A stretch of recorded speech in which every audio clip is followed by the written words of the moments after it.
இங்கே பொதுவாகவே எனக்கு முன்னாடி முன்னணி தோழர்கள் அரசியல் பேசினாங்க. திருமண விழாக்களில் அரசியல் பேசலாமா அப்படிங்கிற ஒரு கேள்வியோடு திருமண விழாக்களில் தான் இன்று அரசியல் பேச வேண்டிய கால சூழ்நிலை உருவாகியிருக்கிறது. தந்தை பெரியார் அவர்கள் தன்னுடைய கருத்துக்களை சுயமரியாதை திருமணம் என்கின்ற ஒரு கருத்துடன் திருமணங்களில் பெண்களுக்கு ஏற்படக்கூடிய உரிமைகளில் இருந்து தொடங்கினார். சுயமரியாதை இயக்கத்தை அறிஞர் அண்ணா உள்வாங்கி முதலமைச்சர் ஆனவுடன் அதற்கான சட்டத்தை உருவாக்கினார். எல்லோரும் சமம், பெண் தன்னுடைய துணையை, ஒரு ஆண் தன்னுடைய துணையை பிறப்பின் அடிப்படையில் தேர்ந்தெடுப்பதல்ல, உணர்வின் அடிப்படையில், உணர்வு, அன்பு, பாசம் என்கின்ற அடிப்படையில் ஒரு எதிர்காலத்தை உருவாக்க பெரும்பால் எல்லோரும் சமம் இல்லை என்கின்ற கருத்திற்கு எதிராக ஒரு சுயமரியாதை கொள்கையை உருவாக்கினார் அறிஞர் அண்ணா. ஆனால் இன்றைக்கு சுயமரியாதை திருமணத்துடன் ஒரு முக்கிய சட்டத்தை நிறைவேற்ற வேண்டிய காலகட்டத்தில் நாம் இருந்து கொண்டிருக்கிறோம். ஆணவனின் என்கின்ற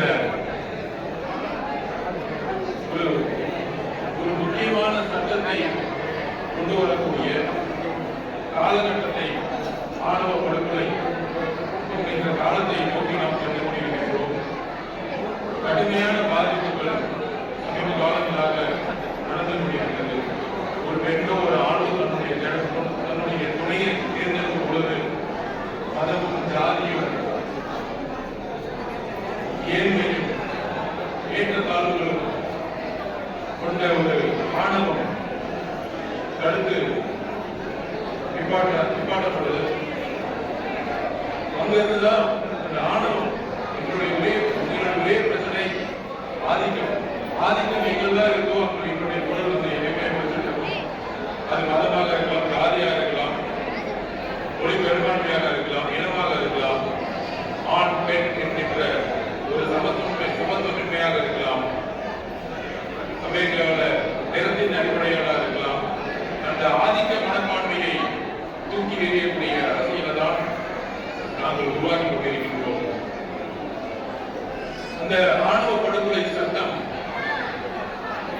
மிகப்பெரிய வலிமிகுந்ததாக அதிகமாக நடக்கக்கூடிய ஒரு காலகட்டத்தில் நாம் இருந்து கொண்டிருக்கின்றோம். அதற்கான விழிப்புணர்வு கல்வி நிலையத்திலிருந்து உருவாக்கப்பட வேண்டும். முக்கியமாக பள்ளி கல்வித்துறையிலிருந்து உருவாக்கப்பட வேண்டும்.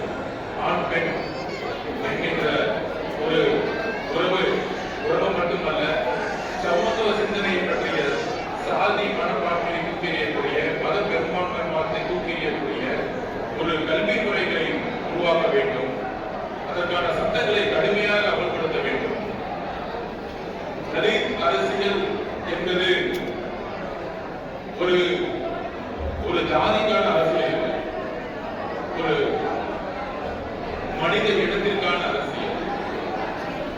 எல்லோரும் ஜனநாயக பூர்வமாக, எல்லோரும் பல கருத்து உருவாக்கங்களை, வலதுசாரி இடதுசாரி என்கின்ற கருத்துக்களை பேசக்கூடியவர்கள் கூட ஆணவ படுகொலை பற்றி பேச மறுப்பது இந்த சமூகத்தின் ஒரு மிகப்பெரிய துர்பாக்கியம். பெரியார் அவர்களும் அம்பேத்கர் அவர்களும் பேசிய எழுத்துக்கள் இன்றைக்கு ஆணவ படுகொலை என்றால் ஒரு கொலையுடன் முடிந்து விடுவதல்ல. அந்த அளவிற்கு ஆணவ படுகொலைக்கான சட்டத்தை உருவாக்க வேண்டும். இங்க இருக்க முன்னணி தோழர்கள் சொல்ற மாதிரி அதிகாரம் எதற்கு? முக்கியமாக தலித் மக்கள், சிறுபான்மை மக்கள், அவர்களுக்கு அதிகாரம் எதற்கு? இந்த அதிகாரம் ஊழல் செய்வதற்கா, இல்லை அதிகாரத்துடைய பலன்களை அனுபவிக்கிறதுக்கா? கிடையாது. 1000 வருடங்கள் வருடங்களுக்கு மேற்பட்டு இன்றைக்கும் ஒரு சமமாக சமநிலையுடன் ஒரு வாழ்வாதாரத்தை உருவாக்கக்கூடிய ஒரு கல்வி நிலையங்களில் நம்மளுடைய ப்ரொஃபஷனல் எஜுகேஷன் சிஸ்டத்துல இன்னும் தலித் மாணவர்களும் மாணவிகளும் இன்னும் பெரிதாக சாதிக்க முடியல. முக்கியமா தலித் மக்களுக்கான பொருளாதார சுதந்திரம் இன்றைக்கு தமிழக அரசு தலித் மக்களுடைய நில அளவுனா லேண்ட் பேங்கிங் சொல்லுவோம். அந்த லேண்ட் பேங்கிங் நில அளவு எத்தனை 25% மக்கள் இருக்கக்கூடிய தலித் மக்களுக்கு எந்த அளவுக்கு பொருளாதார வலிமை, ஒரு விவசாயிகளாக எந்த அளவுக்கு நிலங்கள் சொந்தமாக இருக்கின்றது என்ற கணக்கை வெளியிட வேண்டும். பஞ்சமி நிலங்கள் சுமார் 10 லட்சத்துக்கும் மேற்பட்டு இருந்த பஞ்சமி நிலங்கள் எங்கு சென்றது? கமிட்டி போட்டு ரொம்ப வருஷமாச்சு. ஏன் கவர்மெண்ட் வந்து தரவுகள் இன்னும் வெளியிடல? அந்த தரவுகள் 10 லட்சத்துக்கும் மேற்பட்ட நில அளவுகள் தலித் மக்களுக்கு செல்ல வேண்டிய ஒரு உரிமை, அது எங்கு மறுக்கப்படுகிறது? எந்த நில பலன்களை வைத்து சாதிய ஒடுக்குமுறை உருவாக்கிறதோ அதே நில பலன்கள் தலித் மக்களுக்கு கிடைக்க வேண்டும், சிறுபான்மை மக்களுக்கு கிடைக்க வேண்டும். இந்த தரவுகள் தமிழக அரசிடம் கண்டிப்பாக இருக்கிறது. அந்த தரவுகளை கூடிய விரைவில் அந்த கமிட்டி தமிழக அரசு போட்டிருக்காங்க. கூடிய விரைவில் பஞ்சமி நிலங்களுடைய தரவுகளை வெளியிட வேண்டும். பாதிக்கப்பட்ட மக்களுக்கு பிரித்து கொடுக்க வேண்டும். மற்றொரு முக்கியமான பிரச்சனை, புதிதாக இந்த பிரச்சனை வந்துட்டு இருக்கு. கோயில் செல்லக்கூடிய உரிமை. கோயில்ல வந்து எல்லோரும் சமம் அப்படின்னு செல்லும் பொழுது தலித் மக்கள் இன்றைக்கு வந்து பல்வேறு சூழ்நிலைகளால வந்து தடுத்து நிறுத்தப்பட்டாங்க. இப்ப ரீசெண்டா நடந்த ஒரு பிபிசியுடைய ஆய்வறிக்கை வந்து அதை வெளியிட்டிருக்காங்க. அந்த ஆய்வறிக்கையில் 2 சமூகம் கோயிலுக்குள் செல்லும் பொழுது ஏற்படக்கூடிய உரிமை ஒரு மத பெரும்பான்மைவாதம் மூலம் தடுத்து நிற்கப்படும் பொழுது காவல்துறையும் ரெவன்யூ டிபார்ட்மெண்ட்டும் அந்த கோயில் வந்து கூட்டு போறாங்க.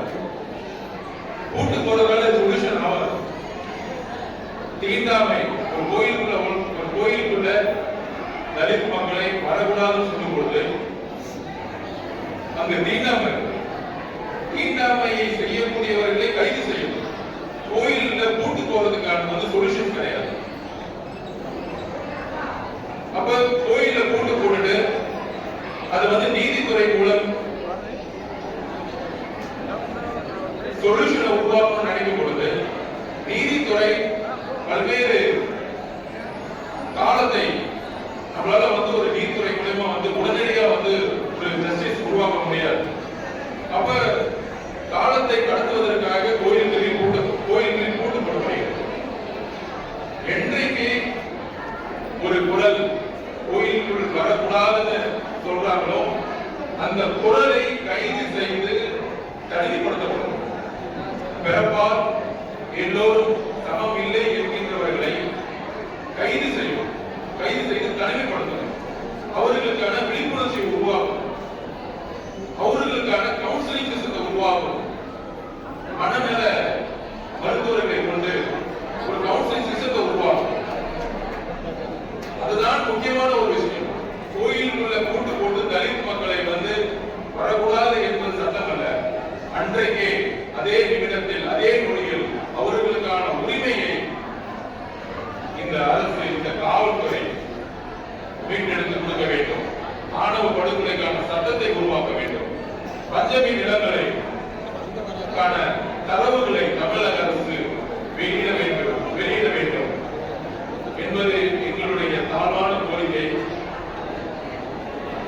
அந்த கோரிக்கைகள் நியாயமான கோரிக்கைகள், உணர்வுபூர்வமான கோரிக்கைகள் இன்றைக்கும் 20-25% மக்கள் சேரிகளில் வசித்துக் கொண்டிருக்கிறார்கள். நான் தனிப்பட்ட வாழ்க்கையில் பொருளாதார ரீதியாக முன்னேறும் பொழுது என்னுடைய இருப்பிடம், என்னுடைய வீடு, என்னுடைய குழந்தை ஒரு நல்ல இடத்தில் வாழும் பொழுது ஒரு நல்ல ஒரு எல்லா தேவைகளும் இருக்கக்கூடிய ஒரு இடத்தில் நான் வாழ்ந்துட்டு இருக்கேன். அப்படியே எழுச்சி தமிழர்களுடைய சிதம்பரம் மற்றும் விழுப்புரத்தில் சுற்றுப்பயணம் தலைவரோடு போகும்போது எல்லா தலித் மக்களுடைய வீடுகள், சேரிகள் பார்க்கும் பொழுது மனிதர்கள் வாழக்கூடிய இடமா அப்படிங்கிற ஒரு கேள்விகள் என் மனசில் இருந்துகிட்டே இருக்கு. அந்த அளவிற்கு சுகாதாரம், சுற்றுப்புறம், ஆப்பிரிக்காவை இன்னும் பெருசா பேசிட்டு இருக்கோம். ஆனால் இன்றைக்கு ஒரு கேள்விகளை உருவாக்க வேண்டும். எல்லா பத்திரிகையாளர்களும் என்னுடைய வேண்டுகோள், சேரி மக்களுடைய இருப்பிடத்திற்கு செல்லுங்கள். அந்த மக்களுடைய வாழ்வாதாரத்தை, பிரச்சனைகளை, அவர்கள் வாழ்கின்ற முறையை நீங்கள் பதிவு செய்யுங்கள். என்னுடைய மகன் ஒரு சேரியில் பிறந்தால் மிகப்பெரிய பிரச்சனை என்னன்னா, சேரியில் பிறக்கக்கூடியவர்கள் 90% குடிநோயாளிகளாக உருவாக்கப்படுகிறார்கள். அவர்களுடைய வேலை வாய்ப்பு, அவர்களுடைய கல்வி முறை எல்லாமே ஜாதிய கட்டமைப்பால் உருவாக்கப்படுகிறது. தன்னுடைய கோபத்தை சொல்லும் பொழுது வன்முறையாளர்கள், சிறுபான்மை மக்கள் தன்னுடைய உரிமையை கேட்கப்படும் பொழுது தீவிரவாதிகள், புதுசாக சொல்ல வராங்க எங்களோட உரிமையை கேட்டா சங்கி. பிரச்சனைகளை திரும்புவதை விட பிரச்சனைகளுக்கான சொல்யூஷன் அரசியல் ஏற்படுத்த வேண்டும். இன்றைக்கு சேரி முறைகளுக்கு தனியாக வரக்கூடிய தமிழக அரசுடைய பட்ஜெட்டில் ஒதுக்க வேண்டும். அதனுடைய தரவுகளை ஒவ்வொரு 6 மாதமும் கவர்மெண்ட் தரவுகளை பொதுப்பார்வையில் வெளியிட வேண்டும். எத்தனை சேரிகளை ஒழித்து எத்தனை வீடுகள் சேரி மக்களுக்காக கட்டி கொடுக்கப்பட்டிருக்கிறது, சேரி மக்களுடைய பொருளாதாரம், நில அளவு, ப்ரொஃபஷனல் எஜுகேஷன், எத்தனை மக்கள் ஆண் பெண் இருவரும் உயர்நிலை கல்வியில் சென்றிருக்கிறார்கள். அன்றைக்கு அம்பேத்கர் அவர்கள், புரட்சியாளர் அம்பேத்கர் அவர்கள் படிக்க ஒரு மன்னர், சமூக நீதி சிந்தனை கொண்ட ஒரு மன்னர் உதவியதை போல இன்றைக்கு எத்தனை தலித் இளைஞர்கள் கடல் கடந்து அமெரிக்காவிலும் லண்டனிலும் படிப்பதற்கு நாம் இந்த திட்டத்தை உருவாக்க செய்கிறோம், இந்த திட்டத்தை உருவாக்க போகிறோம் என்கின்ற பல திட்டங்களுடன் எங்களுடைய பயணத்தை நாங்கள் முன்னெடுத்துக் கொண்டிருக்கிறோம். இந்த இயக்கம் மிகவும் ஒரு உணர்வுபூர்வமானது. காலகாலமாக ஒடுக்கப்பட்ட மக்கள் தன்னுடைய உரிமையை கேட்கப்படும் பொழுது அதற்கான விமர்சனங்களும் அதற்கான பிரச்சனைகளும் எழும் என்பது எனக்கு எப்பொழுதோ தெரியும். அதுலயும் முக்கியமா இப்ப நிறைய பேர் தொலைக்காட்சிகள் எல்லாம் பேசிட்டு இருப்பாங்க என்னுடைய ஜாதி பேரை சொல்லி. எனக்கே தெரியாது என் ஜாதின்னு. அதனால நான் அந்த திருமாவளவன் இருக்கேன்.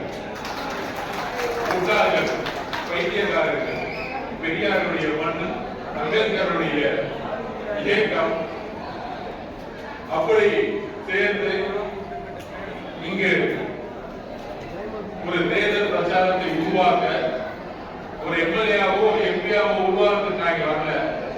ஒட்டுமொத்த மக்களுக்கும் ஒரு பிரச்சாரத்தை உருவாக்க தான் நான் இங்க வந்திருக்கேன். தேசிய தமிழர்களுடைய தலைவருக்கு வலு கொடுக்க தான் நான் வந்திருக்கேன். இது எனக்கான ஒரு பதவி கிடையாது. எனக்கான ஒரு பதவி இருந்தா எனக்கு பல வழிகள் இருக்கு. இந்த ஜாதி பெயரை சொல்லி கூப்பிடுறது, இந்த யூடியூப்ல உட்கார்ந்து கத்துறதுலாம் நாங்க 15 வயசுல அம்பேத்கர் புக்கியும் பெரியார் புக்கியும் படிச்சிட்டோம். புரட்சியாளர் அம்பேத்கர் அவர்களுக்கு மேற்பட்ட விமர்சனம் யாரும் இந்த நாட்டில் வாழ்ந்தது கிடையாது. அதையே நாங்க பார்த்திருக்கோம் அவருடைய வரிகள் இருந்து. இல்ல எழுச்சி தமிழர் தலைவர் திருமாவளவனுடைய பெரிய விமர்சனத்தை எதிர்கொண்டது யாரும் கிடையாது. அந்த விமர்சனத்துக்கு முன்னாடி இங்க தோழர்கள் சொன்ன மாதிரி கவலைப்படாதீங்க, அதெல்லாம் எந்த பிரச்சனை தான் இருக்கிறோம், எங்களுக்கு பிரச்சனை வரதுக்கு தான் நாங்க வெயிட் பண்ணிட்டு இருக்கோம். பிரச்சனை வந்தாதான் சொல்யூஷன் வரும். அமைதியா பொறுமையா இருந்ததுதான் போதும். நாங்க அமைதியா ரொம்ப வருஷம் இருந்துட்டோம், 1000 வருஷமா இருந்துட்டோம். பொறுமை பொறுமை பொறுமை. எங்களுக்கு இது கொள்கை கூட்டணி, அதிகாரம் எங்களுக்கு இது அதிகாரத்துக்கான கூட்டணி அப்படின்னு சொல்லுவாங்க. அப்ப அதிகாரத்தை எங்களுக்கு கொடுத்துருங்க. அப்ப அதிகாரத்தை அதிமுக கொடுக்கணும்.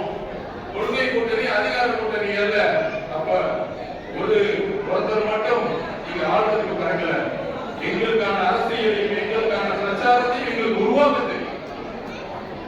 அதற்கான மக்கள் மிகப்பெரிய எழுச்சியுடன் தலைவர் திருமாவளவன் இங்கே பயணம் பண்ணிருக்கோம். கண்டிப்பா ஜனநாயக பூர்வமாக எங்களுடைய கருத்துக்களை, எங்கள் மக்களுக்கான கருத்துக்களை தைரியத்துடன் தேர்தல் அரசியல் உங்களுக்கு தான் தெரியுமா அப்படின்னு கேட்ட ஒரு காலம் போய் தேர்தல் அரசியலை நாங்கள் எப்படி உருவாக்குவோம் என்று கடந்த 6 மாசமாக விடுதலை சிறுத்தைகள் கட்சி எல்லா தொலைக்காட்சிகளும் நம்ம ஒன்றா இருக்குன்னா எங்களுக்கும் பிரச்சாரத்தை உருவாக்க தெரியும்.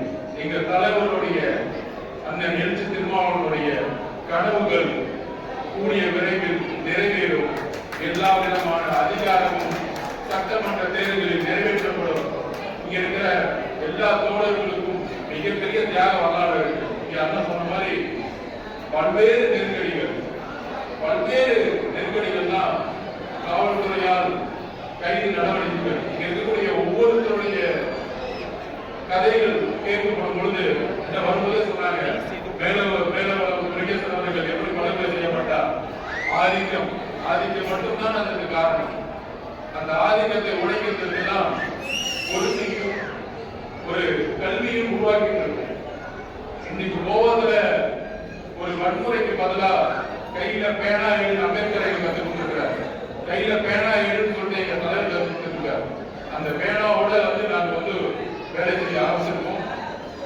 அந்த மாதிரி இருக்கக்கூடிய இயக்க தோழர்கள் 30 வருடம் 40 வருடம் கடினமாக அடிபட்டு விதிப்பட்டு பல்வேறு கைதுகள் ஏற்பட்டு குடும்பத்தை பிரிந்து இந்த இயக்கத்திற்காக இந்த கட்சிக்காகவும் கடுமையாக தன்னுடைய உயிரை தவிர பல்வேறு காரணங்களை செய்திருக்கிறார்கள்.